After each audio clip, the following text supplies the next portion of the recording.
Novo Código de Processo Civil, comentado por Erval Sampaio Júnior, colaborador da Rádio Justiça.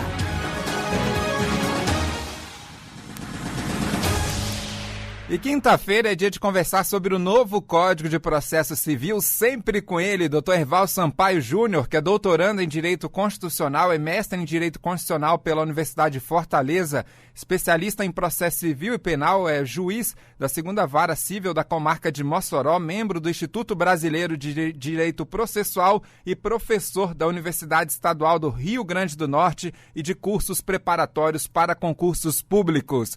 Dr. José Erval, seja muito bem-vindo ao nosso programa. Bom dia. Bom dia, amigo Pedro. Bom dia aos amigos e amigas que nos acompanham toda quinta, né, nesse espaço de discussão sobre esse novo CPC.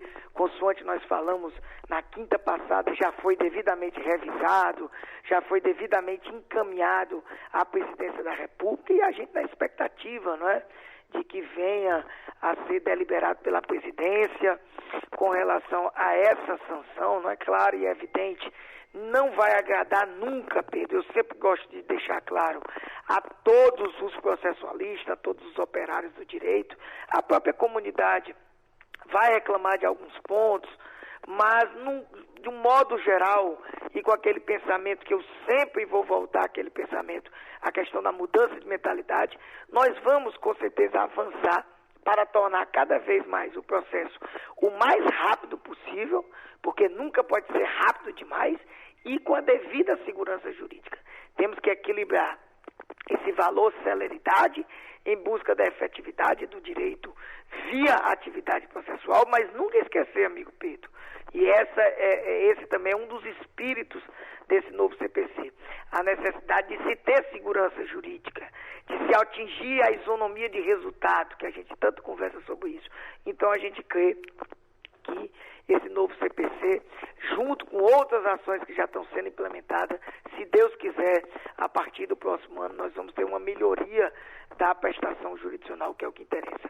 E dando continuidade, né, amigo Pedro, você vem acompanhando aí, na semana passada nós falamos até o artigo 5º, né, um artigo tão interessante, que trata justamente do princípio da boa-fé, a boa-fé objetiva, que tem que ser hoje analisado. Eu gosto muito de tratar hoje a boa-fé, como eu acabei disse na conversa passada, junto com mais 2 outros princípios. E esse outro princípio que eu falei, que para mim é um dos princípios mais interessantes, novo mesmo, pelo menos a ideia de cooperação ampla, né, que é o artigo 6º que nós vamos comentar agora, o princípio da cooperação judicial no sentido mais amplo possível. Ele tem que estar totalmente antenado, meu amigo Pedro, com o artigo 5º. Por isso que dentro da divisão que nós estamos fazendo nesses primeiros comentários, esses 12 primeiros artigos são muito importantes.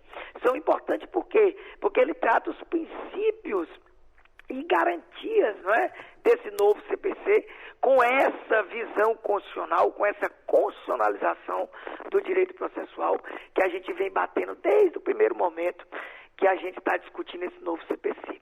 Então, consoante nós vimos no programa passado, que diz justamente o artigo 5º, que trata da boa-fé e essa boa-fé objetiva, para que essa boa-fé ocorra na prática, porque nós destacamos, isso não é novidade, infelizmente, quantas vezes, meu amigo Pedro, você vê o contrário da boa-fé, as pessoas litigando dentro do processo com patente má-fé, alterando a verdade dos fatos.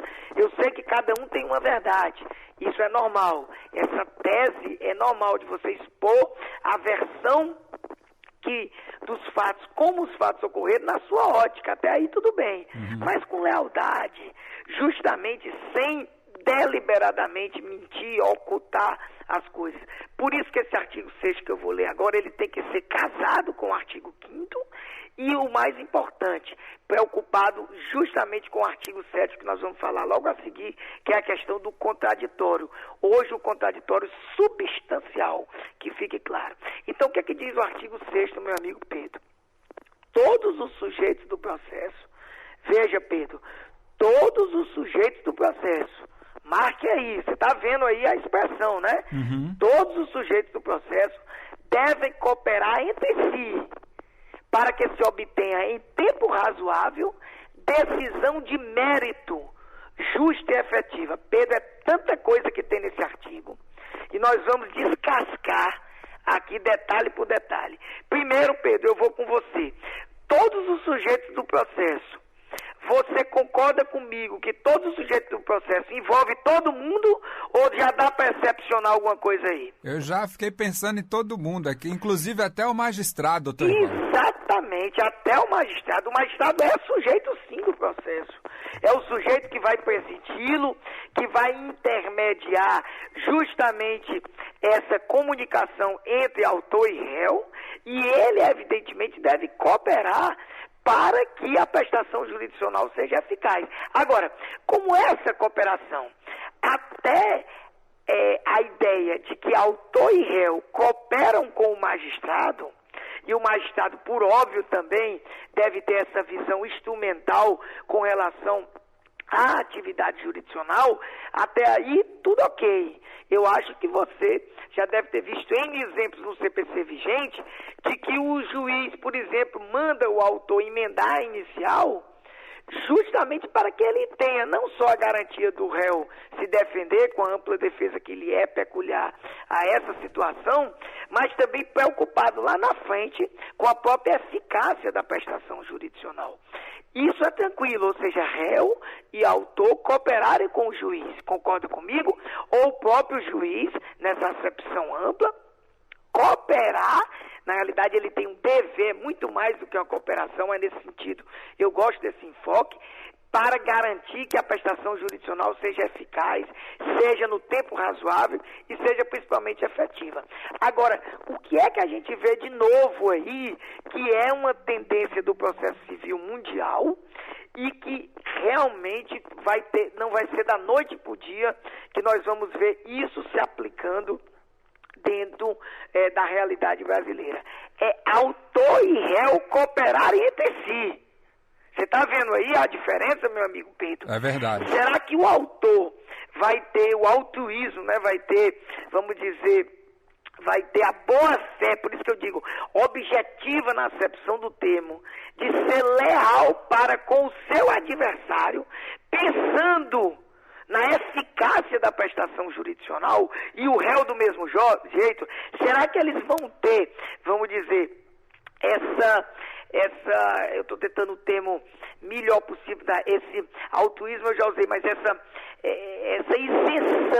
isenção total ao ponto de deixar de lado muitas vezes a sua tese para cooperar com a prestação jurisdicional, Pedro?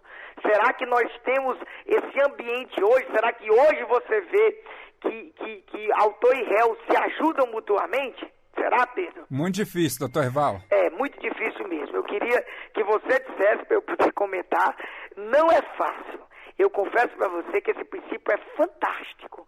A gente tem que entender a cooperação judicial junto com a boa-fé, que é o artigo 5º, e justamente para fazer valer o artigo 7º, que é a ideia do contraditório substancial. Não o contraditório como uma garantia de não surpresa, não. Um contraditório, como nós vamos destacar a seguir, com a garantia de poder influenciar. Por isso que a cooperação é interessante. Como você vai poder influenciar o juiz na sua tese, por que não você cooperar com a outra parte? Para que, na eventualidade de sua tese ser aceita, você ter a certeza da eficácia com relação ao direito que é reconhecido ou, se porventura, for só a satisfação. Hoje eu confesso para você, meu amigo Pedro, no cenário atual, pelo que a gente vê, quase 16 anos, não é, de experiência judicante como magistrado, eu não vislumbro nesse momento sem que a gente possa mudar de mentalidade, como eu venho falando, sem que a gente possa realmente perceber que há uma necessidade de nós trazermos para o dia a dia a boa-fé objetiva. Eu acredito que a cooperação, que é fantástico, que é realmente uma coisa surpreendente em termos, vamos dizer, de legislação, a vinda dessa cooperação, mas ela não vai ser fácil de ser implementada, como eu gosto de dizer, da noite para o dia, não. É um processo cultural. É um processo onde nós vamos ter que cada vez mais impor, aí sim, eu vou usar a expressão impor, mas é impor a dialética, impor a conversação, impor o respeito e a urbanidade que deve ter de tratamento, para que a partir de tudo isso a gente possa ter essa cooperação como algo natural. Como algo natural. Não é fácil, Pedro, não é fácil. Eu confesso para você que esse princípio é até interessante que ele tenha vindo, mas eu lhe asseguro, desde já, nós vamos ter que agir muito, nós vamos ter que dia a dia trabalharmos essa ideia de cooperação judicial. E por que a gente precisa cooperar, inclusive entre si? Para que a gente possa ter, acaso a nossa tese seja reconhecida, tá? Em tempo razoável, há o reconhecimento ou a própria satisfação. Agora, veja como é interessante, Pedro. Para que eu obtenha em tempo razoável o quê? Aqui, nesse caso, bem na atividade cognitiva, decisão de mérito. Doutor Herval, antes mesmo de o senhor avançar nesse ponto, né, o senhor trouxe uma visão muito bem colocada aqui aos ouvintes da Rádio Justiça sobre essa parte da cooperação, inclusive entre as partes, né, principalmente dentro de um conflito que é muito difícil realmente acontecer, e eu ficava preocupado também até que ponto e até que limite pode chegar essa cooperação da parte do magistrado dentro de um processo. Como ele argumentar que ele está cooperando com a parte se o juiz deve ser imparcial nos julgamentos? É outra preocupação, e que inclusive essa preocupação também foi tida, vamos dizer, na parte probatória, porque muitas vezes a cooperação maior do juiz para com a própria prestação jurisdicional se dá na fase instrutória, na fase probatória. O juiz tem que ter muita cautela, Pedro, muita cautela mesmo. E como eu já destaquei aqui, evidentemente no artigo competente nós vamos voltar, e esse artigo competente é o 486, como está imposto ao juiz um novo estilo, inclusive com as partes, e em especial com uma delas, né? Porque com certeza o problema vai ser quando ele cooperar com uma delas e a outra ficar desconfiada. É isso que você está preocupado. Exatamente, é isso mesmo. Então, o que é que vai acontecer? Ele vai ter que justificar muito bem o porquê que ele sai, vamos dizer assim, daquela posição estática. Porque que a gente já sabe que aquela posição, né, tradicional de dizer que o juiz é mero convidado de pedra do processo, nós já avançamos, né? O juiz tem o poder dever, inclusive, ele deve sim, para ter uma prestação jurisdicional eficaz, ele deve agir em algumas situações, e ele deve ser muito cauteloso, ele deve ter muito bom senso. E, para mim, ele deve justificar muito bem o porquê que ele está agindo daquele modo, aparentemente, vamos dizer assim, sem um olhar no princípio da cooperação, ele pudesse estar ajudando uma parte em detrimento da outra. É essa a sua preocupação, não é isso? Porque a cooperação a gente tem aquela ideia de a pessoa agir junto com a outra, de participar junto. Mas não é essa a ideia, né? A ideia da cooperação não é de um auxílio, vamos dizer, material.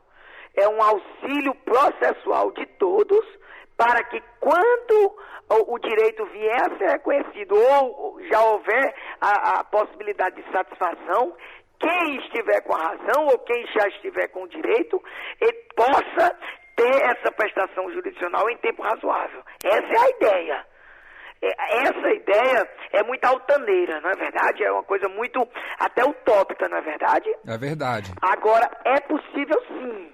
A gente encontra exemplos, não dentro da realidade brasileira, de que autor e réu podem pensar, podem realmente passar a andarem de mão dadas, vamos dizer essa expressão, não com relação ao direito material deduzido.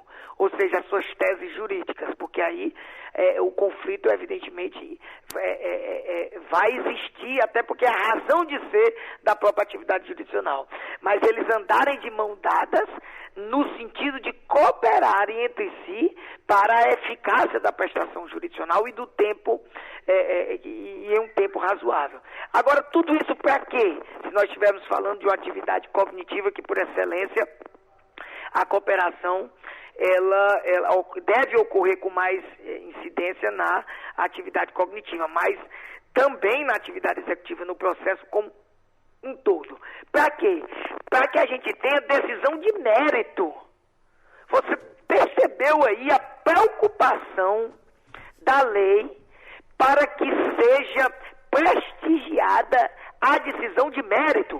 Com outras palavras, meu amigo Pedro Beltrão, o novo CPC não quer, é isso que nós devemos perceber, que o juiz dê decisão sem resolução do mérito. Ele só faça isso se não for possível.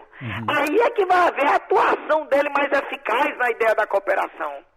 Ele deve sim sempre se preocupar, determinar quantas emendas forem necessárias, isso se for possível, determinar que se for uma providência a ser tomada pelo réu, que seja tomada, para que ao final ele tenha uma decisão de mérito. É a ideia de se ter um resultado do processo meritório, se preocupar em resolver substancialmente o conflito. Você vê a preocupação aí do novo CPC com isso. E essa decisão de mérito, por óbvio, né, usa expressões já conhecidas, uma delas muito aberta, mas que eu acho interessante, essa decisão de mérito justa, e a justiça aí ligado à devida concatenação com os valores, né, encampados tanto pela Constituição quanto pela lei, ou seja, a devida verificação de que está em conformidade com o ordenamento jurídico e efetiva. Porque não adianta nada uma decisão de mérito que eu não consiga cumprir, concorda comigo? Com certeza. O que é que vale uma decisão de mérito, Pedro? Que quando o juiz vier a prolatar, essa decisão seja inexequível. Ela não possa ser cumprida. O que acontece hoje em dia ainda, né?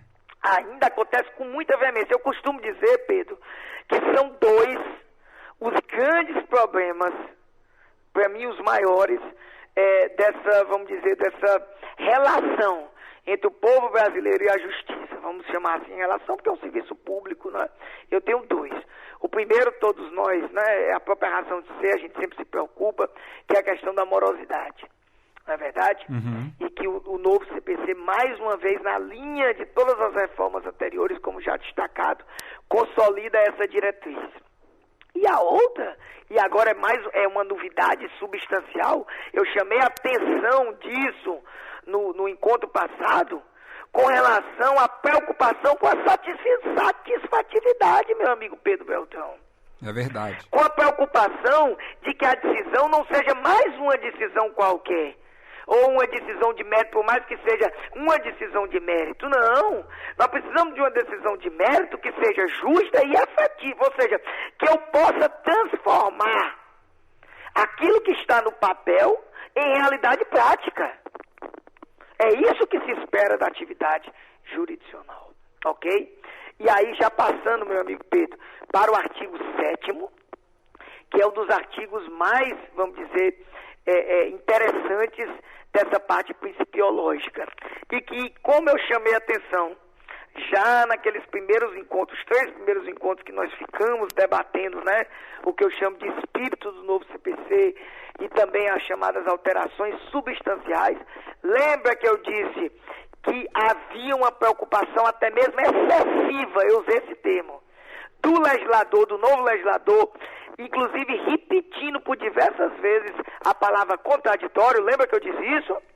Falou aqui aos nossos ouvintes. Várias vezes, inclusive nós vamos contar, vamos fazer uma brincadeira hoje, Pedro, dentro desse nosso, né, dessa nossa discussão que nós estamos aqui e que eu tenho certeza que os amigos e amigas de casa com certeza estão gostando. Vamos fazer o seguinte, nós já estamos chegando aos 7º artigo. Vamos contar, nós aqui, Pedro, e você vai anotando aí na sua agendinha, Você ainda usa a agendinha, o caderninho para anotar as coisas? Ou é tudo no seu iPhone? Eu peguei emprestado com a Uliana aqui, doutor Erval. A agenda dela. A Uliana, ela usa agenda. Ela usa, né? Você é chique. Você usa um iPhone 6 de última geração ou um Samsung Galaxy S5, não é não, meu amigo? Diga a verdade. Por aí, doutor Erval. Mas vamos lá. Anotar em qualquer lugar. Quantas vezes a palavra contraditório aparece? Olha aí, a primeira vez que ela vai aparecer é no artigo 7º. Olha que interessante, meu amigo Pedro. É assegurada às partes paridade de tratamento em relação ao exercício de direitos e faculdades processuais, aos meios de defesa, aos ônus, aos deveres e à aplicação de sanções processuais, competindo ao juiz, olha aí, Pedro, competindo ao juiz, zelar pelo efetivo contraditório. Veja, Pedro, a dimensão que é dada, não só ao contraditório, mas ao dever que por muitas vezes foi esquecido, né? Não só pela legislação, pelo menos de modo bem claro, com relação à ideia da paridade de tratamento. Né?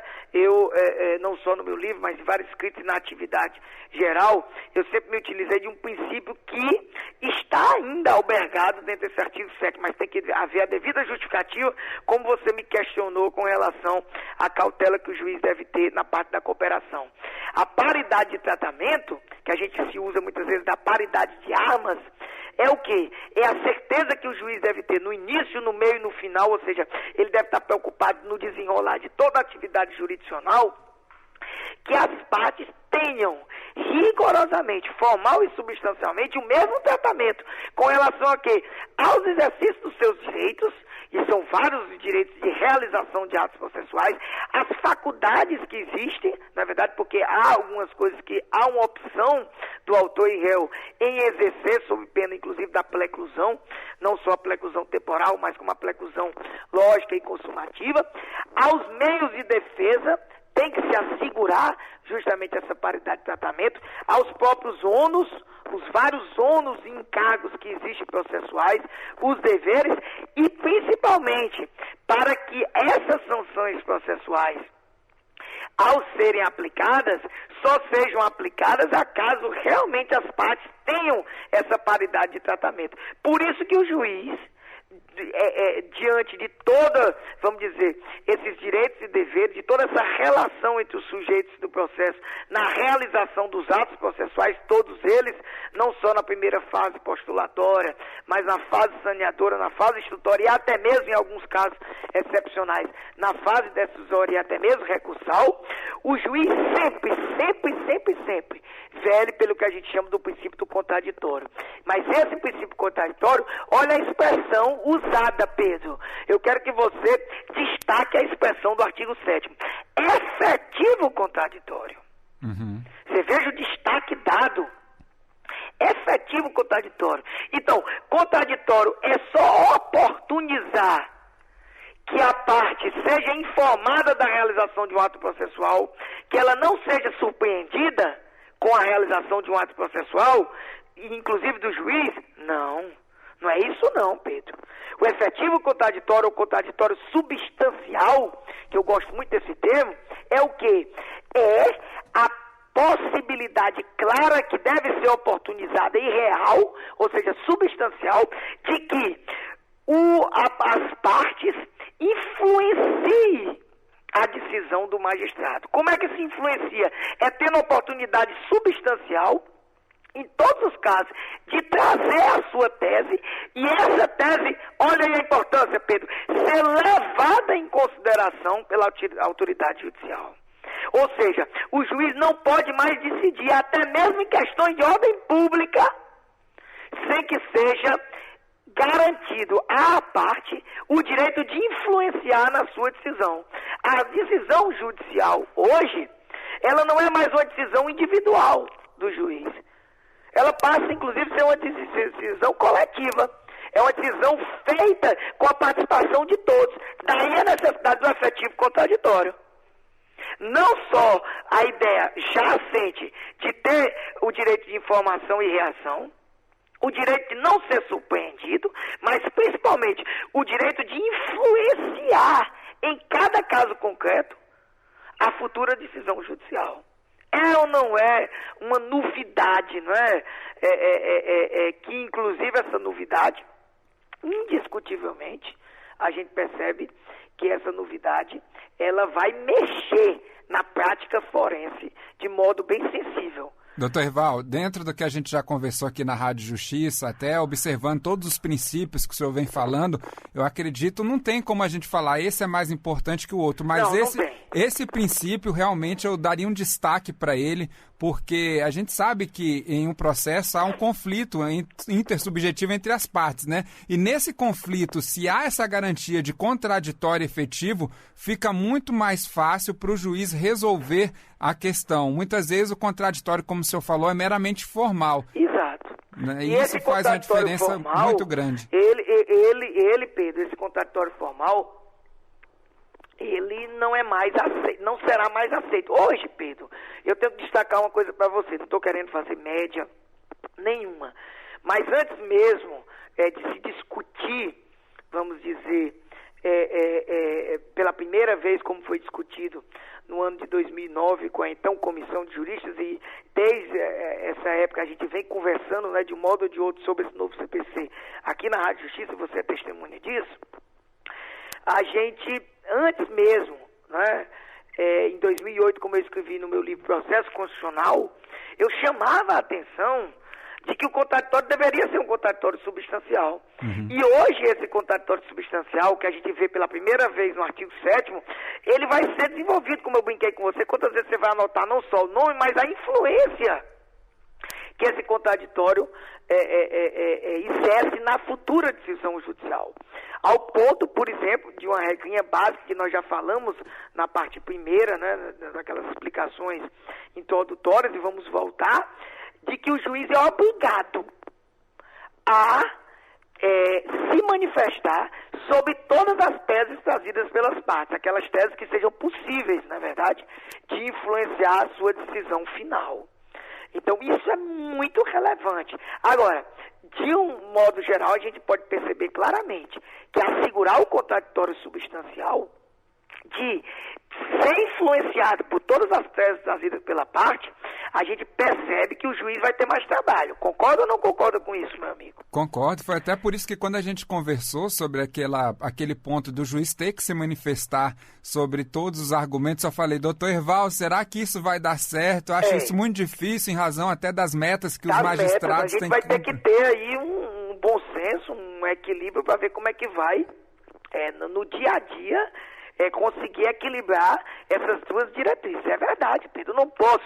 Você já percebeu, eu já disse isso, inclusive, no nosso blog, para os amigos que estão nos acompanhando, tem vários artigos meus no meu blog, né? JusBrasil/José Herval, você vai lá. Como nas redes sociais, eu tenho dito claramente, não há mais espaço, até respeito, né? Semana retrasada, eu não vou citar o nome do colega, mas um colega chegou a defender, que eu não concordo de maneira nenhuma, o veto total a esse projeto do novo CPC, o que eu acho extremamente absurdo, com todo o respeito que eu tenho. Por quê? Porque ele nunca vai, eu não me canso de dizer, agradar todo mundo, mas nós temos que pensar qual foi o objetivo, o porquê que foi feito esse novo CPC. Não quero mais saber se era para ser feito ou não. E o porquê é justamente ter a justiça mais rápida dentro do possível, sem desobedecer o devido processo legal, e efetiva e valendo, fazendo valer a segurança jurídica. E essa segurança jurídica, ela só vai ser observada acaso as partes possam influenciar o magistrado, trazendo as suas teses jurídicas e fáticas também, trazendo justamente a sua versão sobre como os fatos se deram, e o magistrado decidir realmente levando em consideração essa exposição fática e jurídica trazida pela parte. Ou seja, há um incremento, acho que o tema é esse, um incremento realmente forte do contraditório, que continua com as suas balizas de o direito de ser informado, o direito de participar, o direito de não ser surpreendido com uma decisão judicial sem que efetivamente possa ter sido dada a oportunidade de manifestação. Mas principalmente, meu amigo Pedro, chama a atenção o direito de influenciar a futura decisão que pode eventualmente ser em desfavor e vai ser em desfavor de uma das partes, porque até hoje eu nunca vi uma decisão empate, né, Pedro? A decisão, ela vai para um lado ou vai para o outro, não tem uma decisão empate. Ou seja, o juiz vai ter que dizer com quem está o direito ou vai ter que fazer valer esse direito e, evidentemente, uma das partes não vai ser acobertada por essa decisão. Mas, mesmo não acobertada, ela tem o direito, e aí a grande novidade, de ter influenciado aquela decisão que lhe foi desfavorável, amigo Pedro. Ainda dá tempo a gente falar de mais um artigo ou a gente deixa para a próxima semana? Vamos falar mais sobre iniciar esse artigo. Se der tempo, a gente continua com ele, doutor Hervaldo. Beleza, então vamos lá. Esse artigo 8º que nós vamos falar agora, Pedro, ele é um artigo interessante. Nós já destacamos aqui que o legislador ele aplicou uma técnica, vamos dizer assim, de trazer muitas vezes 2, 3 artigos e condensar em um só. Lembra que a gente falou isso? Foi. E aqui ele faz uma coisa interessante. Ele traz uma diretriz, inclusive, que já está presente no artigo, que eu não me lembro o número, da Lei de Introdução às Normas do Direito Brasileiro, né? A antiga LICE, né? A Lei de Introdução ao Código Civil, que tinha aquela aplicação genérica, e expressamente positiva princípios já existentes no nosso ordenamento, por força, inclusive, de todo o avanço principiológico que nós tivemos a partir da própria Constituição de 88, mas antes mesmo a gente já tinha parte dessas ideias e agora a gente tem essas ideias devidamente positivadas. Reza o artigo 8º, Pedro, vai aí comigo. Ao aplicar o ordenamento jurídico, o juiz atenderá aos fins sociais e às exigências do bem comum. Até aí tudo tranquilo, né, Pedro? Eu acho que isso aí não há muito o que a gente discutir, essa preocupação que o juiz deve ter, até pela razão de ser da própria atividade jurisdicional, com essa finalidade social e, evidentemente, atender não só aquela visão individualista das próprias partes trazem, né? Por isso que é uma ideia, vamos dizer, bem suprema, nesse sentido de ser bem mais intensa do que o próprio direito em si, individual trazido. Resguardando, aí é que vem, vamos dizer, as novidades dentro do novo CPC, com a positivação de um dos maiores postulados ou diretrizes, ou a própria razão de ser de tudo que se diz respeito ao ordenamento, e justamente nessa expressão, resguardando e promovendo a dignidade da pessoa humana. Você veja aí a força, resguardando e promovendo a dignidade da pessoa humana. E observando, e aqui vem, vamos dizer, a novidade de positivação, a proporcionalidade, a razoabilidade, a legalidade, a publicidade e a eficiência. Né? Percebemos que traz 3 princípios, né, de todo e qualquer agente estatal dentro da administração pública, na verdade, a legalidade, publicidade e eficiência, não é? Ficando de fora, vamos dizer assim, a moralidade, não é? De modo expresso e, evidentemente, o princípio da finalidade já antenado na expressão aos fins sociais e às exigências do bem comum. Condensou vários princípios em um único artigo, doutor. Em um único artigo. Interessante é a positivação da proporcionalidade e razoabilidade. É verdade. Você sabe que, por muito tempo, meu amigo Pedro, a gente aplicou e ainda aplica, né? Hoje a gente vai tentar, talvez, dimensionar e conceituar isso melhor agora no futuro, já que o legislador, de maneira clara, positivou a proporcionalidade e positivou logo após a razoabilidade. Porque você sabe que a proporcionalidade tem origem, vamos dizer, no direito alemão, né? Nas decisões dos tribunais constitucionais, em especial o Tribunal Constitucional alemão, e a razoabilidade tem a sua origem, né? No direito anglo-saxão, mais precisamente na Constituição norte-americana, né? No chamado devido processo legal substancial lá dos pros of substance, né? Salvo engano, né? Eu não sei muito inglês, eu não sei na realidade nem português, mas me atrevi aí, não é? A mencionar a cláusula, né, do devido processo legal norte-americano, que impõe a ideia de um devido processo legal substancial. Por isso que sempre nós se preocupamos com aquele contraditório substancial. Interessante aqui, repito, é a positivação de tudo isso, Pedro. Agora o juiz, não é? Claro que são expressões abertas, ele deve ter em mente que para aplicar o ordenamento jurídico, ele não pode deixar de levar em consideração essas diretrizes. As diretrizes finalísticas, já conhecidas por todos nós, ou seja, o lado social daquela sua decisão, sempre chama atenção para resguardar e promover a dignidade da pessoa humana, que é a razão de ser de tudo, e observando esses princípios, né? 3, já por muitas vezes ensinado por todos, que é a ideia da legalidade, a legalidade substancial, a publicidade que vigora como regra geral dentro do processo, e a eficiência, que eu gosto sempre de chamar, a qualidade do serviço público prestado, ou seja, a atividade jurisdicional deve ser eficaz, deve ser eficiente.